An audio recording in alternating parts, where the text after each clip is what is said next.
أعوذ بالله من الشيطان الرجيم. بسم الله الرحمن الرحيم. وقالت اليهود والنصارى نحن أبناء الله وأحباؤه قل فلم يعذبكم بذنوبكم بل أنتم بشر ممن خلق يغفر لمن يشاء ويعذب من يشاء ولله ملك السماوات والأرض وما بينهما وإليه المصير. صدق اللہ العظیم. یہود و نصارہ کے حالات ذکر ہو رہے ہیں. یہود و نصارہ ہر دو طبقات اللہ جل شانہ کے مقرب ہونے کے دعوے دار تھے. ہر دو طبقات کا کہنا تھا وقالت الیہود والنصارى نحن ابناء اللہ واحباؤہ. یہود و نصارہ کہتے تھے ہم اللہ کے بیٹے ہیں اور اس کے محبوب ہیں. اگر تو یہ خود کو حقیقی معنوں میں اللہ کی اولاد سمجھتے تھے تب بھی بہت غلط، کیونکہ اللہ جل شانہ لم یلد ولم یولد ذات ہیں. نہ تو اللہ کی کوئی اولاد اور نہ اللہ کسی کی اولاد ہیں.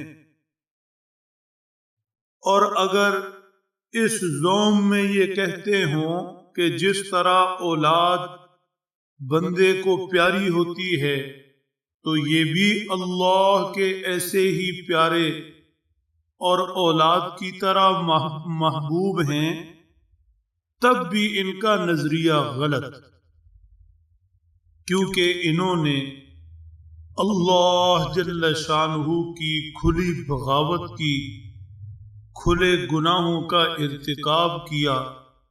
یہ اپنے غلط نظریات، نافرمانیوں کی بدولت دنیا میں بھی اللہ کی پکڑ رسوائی کا شکار ہوئے اور آخرت کے دائمی عذاب کے مستحق ہو چکے ہیں.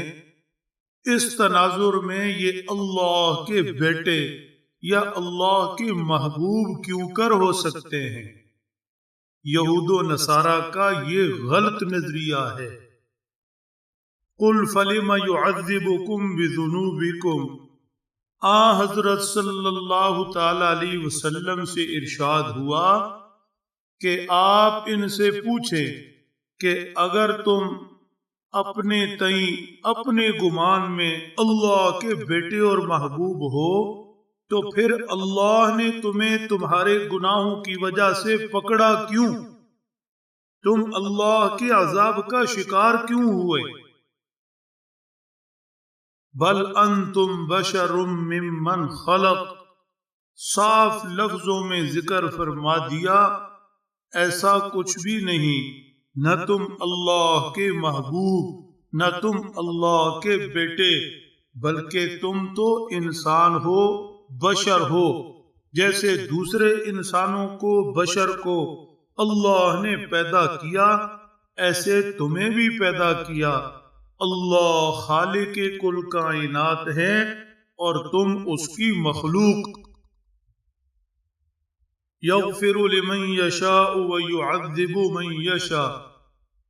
بشر سارے مکمل طور پر اللہ کی مشیت کے سامنے بے بس ہیں.